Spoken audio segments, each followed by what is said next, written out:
You seem to be like the godfather of all things Marvel and Netflix. What can you tell us about your level of excitement for season 2? Look, it's an extraordinary show. What I'm most proud of is this incredible cast, starting with Mike Colter, who, I could just watch, not say anything for 13 hours. And he has that ability to sort of look like he walked right out of the comic book, and at the same time, he's just a great guy. And so it's a pleasure working with him. And then you pair that up with the people like Alfre Woodard, and when they finally get to know Mustafa, who's playing Bushmaster, and Simone Missick, and Theo Rossi, like it just goes sort of on. And I think that it's an opportunity for us to not just tell the story of a superhero, but tell the story of a hero.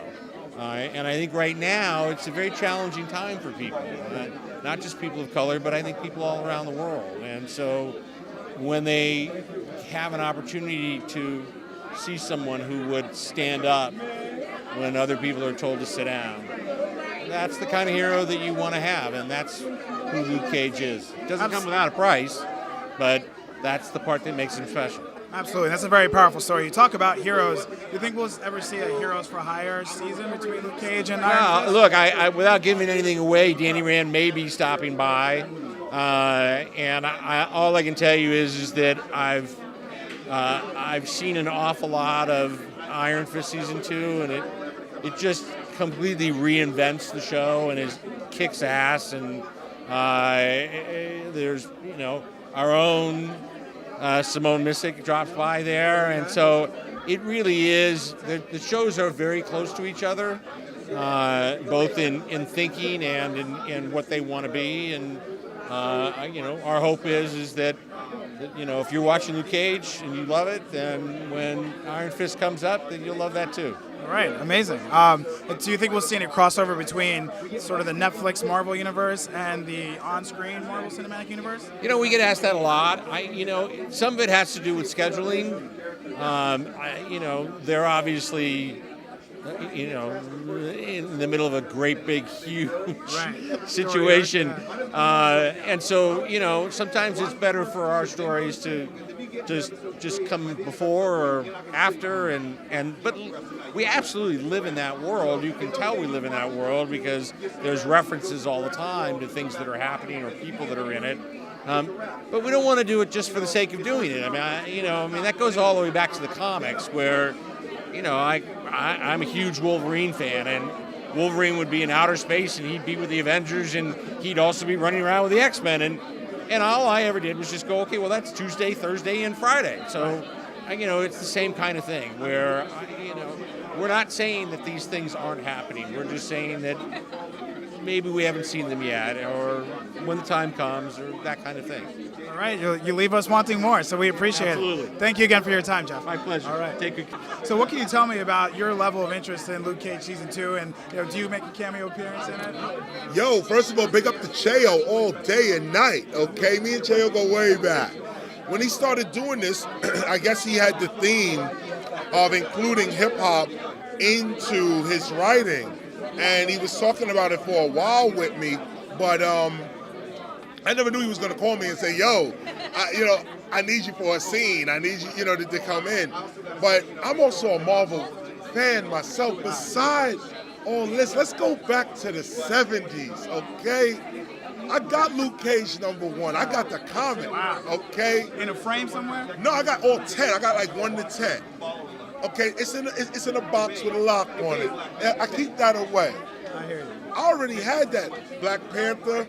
I'm really, to be honest with you, I'm like a Fantastic Four fan, honestly, and I'm trying to get the early 12-cent pop art Jack Kirby versions of those. I got those, some of them, but not #1 and 2. And you know what I'm saying? They're fantastic. I'm still searching, to get that. My point is that I've been collecting Marvel comics for years. When you get the call to actually be in one, come on, man. It don't matter who you are. So is that like surreal for you? Yes. Especially when I'm there.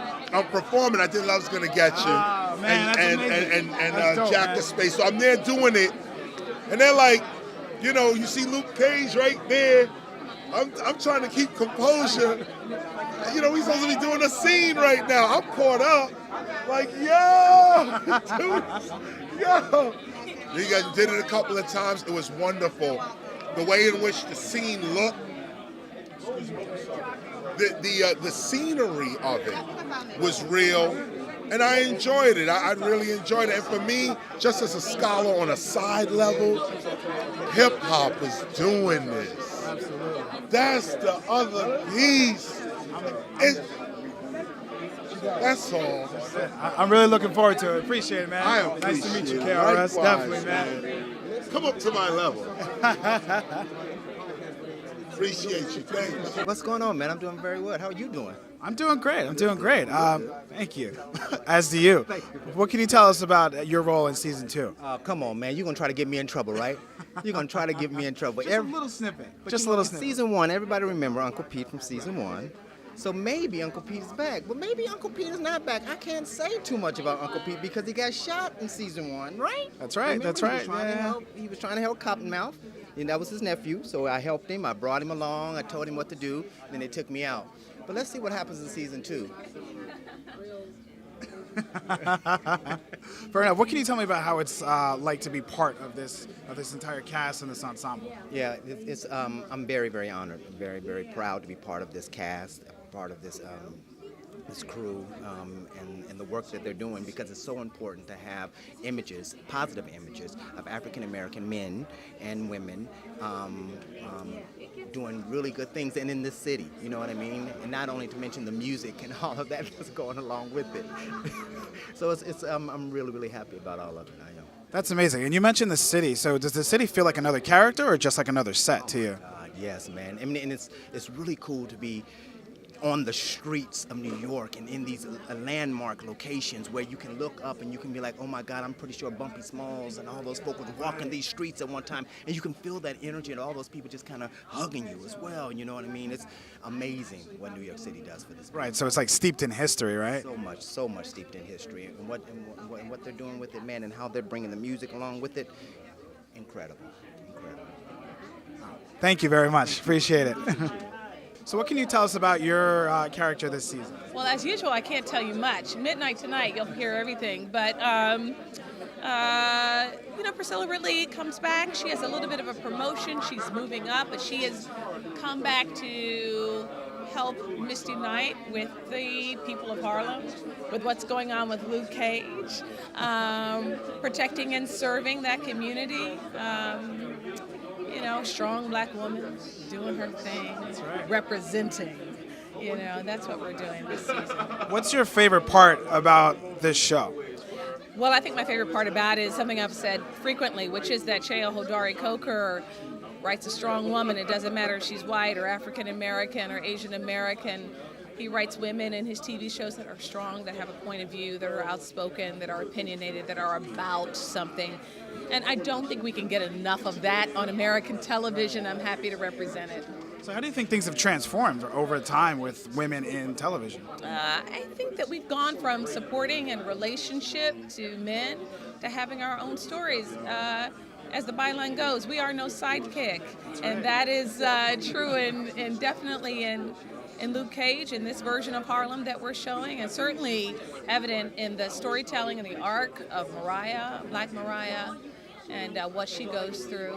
It's an exciting season. I think everyone's going to love it. And you talked about Harlem. Does Harlem feel like just another set, or does it feel like part or like a character in the show? I absolutely believe that Harlem, the architecture, the street life, the people, they are a character in Luke Cage. They take up a lot of space, and they should, because this story is really for African Americans. The audience is us. We are right in our specificity is our universality.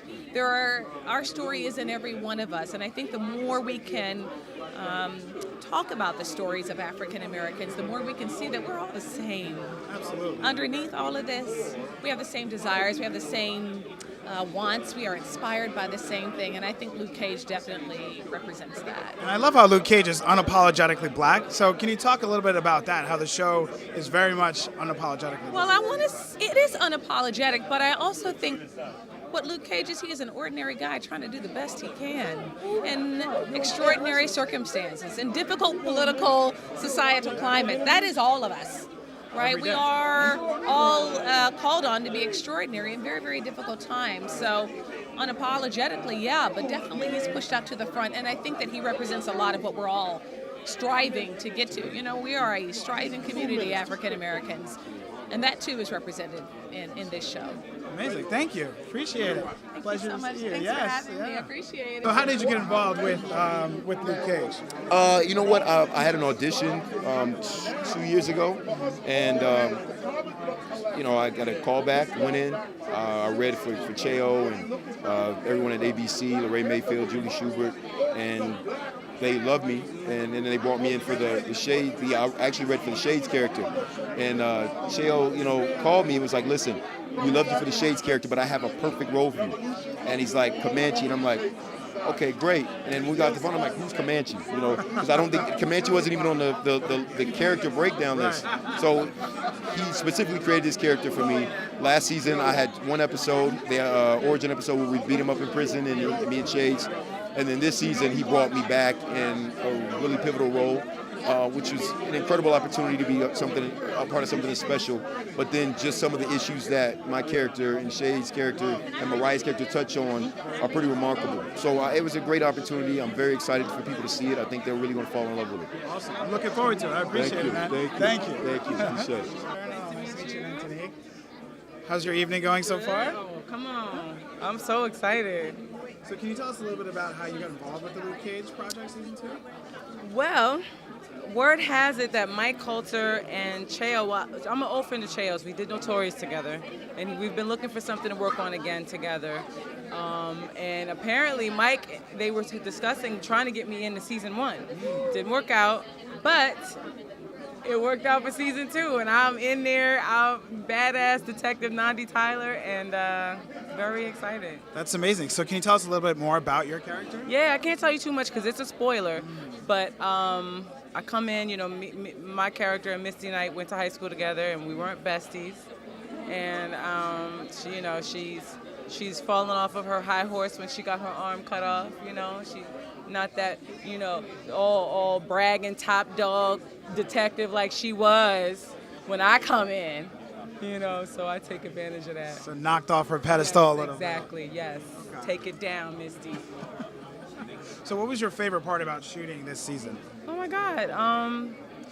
You know what? It was just the warmest environment. It's such a lot. Like all the actors, not only are brilliantly talented, but they're just so sweet and loving, and everybody was so happy to come to work every day. Everybody was sad when we were done, and it was just really wonderful. And y'all are not ready for this season. I can't wait, personally. Not ready at all. I'm telling you, if you thought season 1 was even okay, and it was amazing, but if you thought it was even okay, this is 10 times better. Like, Cheo Hodari Coker outdid himself completely. It's ridiculous. Amazing. So who's your favorite Marvel character? Black Panther! Wakanda forever. What you mean? Yeah, and apparently I'm not the only person. Kevin Feige also agrees that it's the best movie they ever made, so Wow, that's high praise right there. definitely my favorite superhero. Thank you very much. Thank you so Appreciate much. it. Thank you. Thank you. I'm Good. well. Jonathan What's going on? with the Nocturnal. What's your name, John? Jonathan, yeah, with the Hey, Nocturnal. how are you? Good. How are you? I'm doing fantastic, man. I'm so excited to be here. This is going to be amazing. Absolutely. So what was your favorite part about recording season 2? Well, this season, Bailey kind of steps out from the office and gets to be a little more outdoors. So last year he was an indoor cat. Now he gets to be an outdoor cat. So that's what's fun. I get to be out in the field a little bit more and maybe, pull a gun every once in a while or something. So do you get to rough people up a little bit then? Oh, God, no. Bailey's not a rough and tumble type. He's more of a thinker, but he'll find his way in. Yeah. What's it mean to you to be part of this cast? It's everything, man. This is an amazing cast. They're so incredibly talented, and Cheo, the showrunner, put together a group of individuals that I feel like all have a common goal, and it's like being in a family when you're on set. and everything that they're doing, they make you feel like a huge part of it. And it just means everything. I think it's an important show, and I think that this season is going to blow people away. It steps it up a notch. It's pretty amazing. Awesome. What can we expect from this season then, without giving too much away? I think you can expect some gritty, action-packed, soulful, but yet grounded superhero action. It's going to be pretty awesome. Okay, amazing. Thank you very much. Appreciate Thank you it. for having me, man. It's nice talking to you. Talking to you as well. Yeah. Jonathan, how Nice are to you meet from the you, Nocturnal? Jonathan. Nice to meet you as well. Pleasure to meet you. Yeah. So what can you tell us about your character in season 2? Well, Ben Donovan always remains kind of crafty. There's going to be several surprises, allegiances and all that to, hey, what's up, Curtis?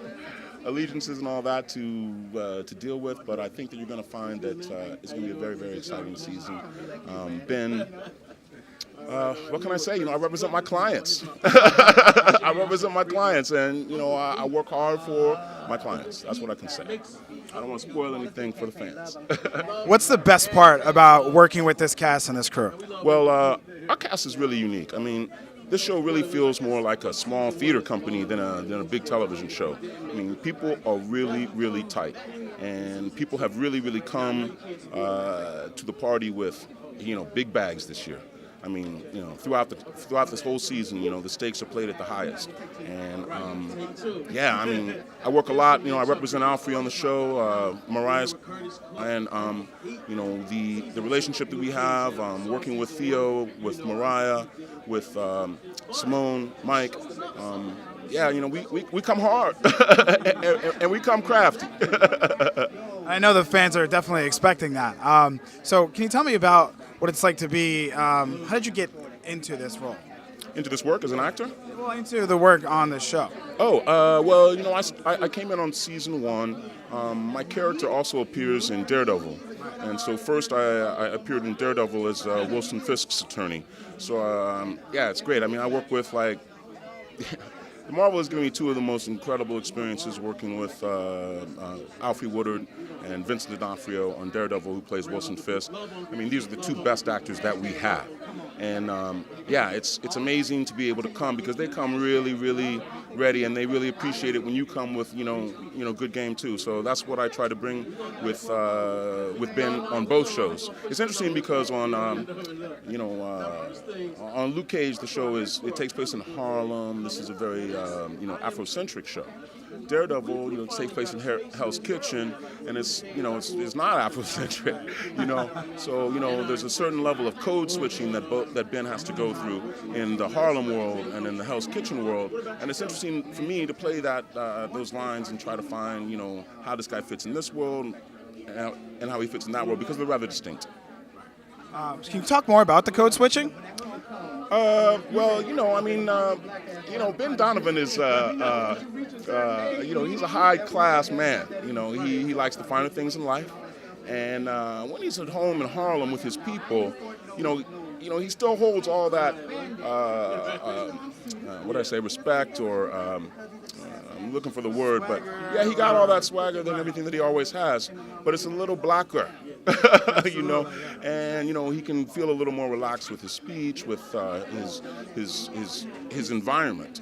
Whereas with Daredevil, it's a world. Wilson Fisk is, this is a very serious man, and he can't play, with these people the way he can play at home. So there's just little, adjustments that I have to make in terms of understanding where I'm at and, who you're with, and I think we all understand that. All African Americans understand that. Absolutely. Well, thank you. Appreciate it. Yeah, looking forward to it. All right, thank you. Jonathan with the Nocturnal. Adrian Young. Jonathan with the Nocturnal. I love this jacket. That is fine.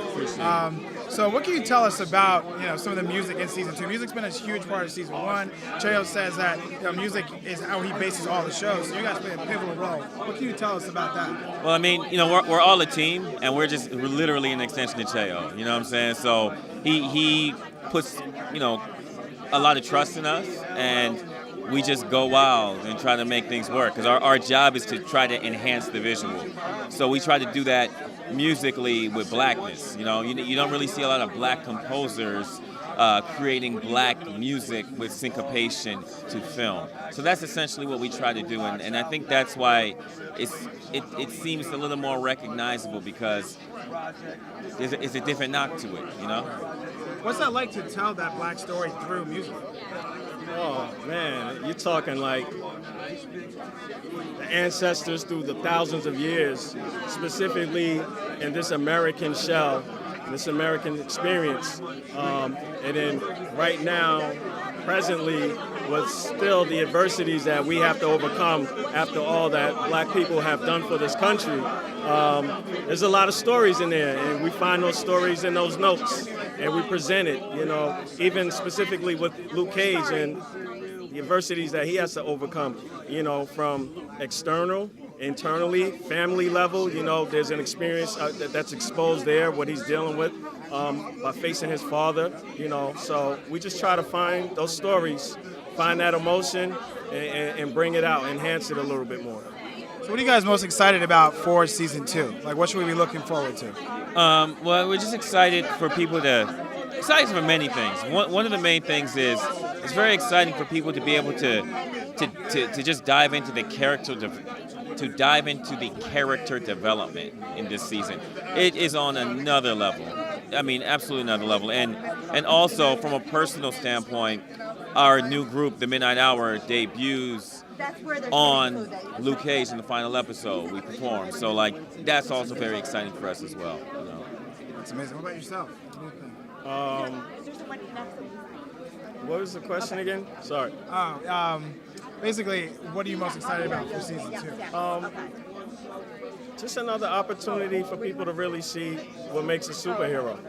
You know, I mean, obviously he's bulletproof, so that's the immediate go-to. But there's more than that, and I think you know, you can walk away and see the superhero within yourself. I'm hoping that people recognize that in season 2. But it's exciting, and for Cheo, you know, it just shows another level of his genius. You know, so I'm looking forward to people really getting to feel that, and it's a great season. Amazing. Thank you guys. We appreciate it. Amazing.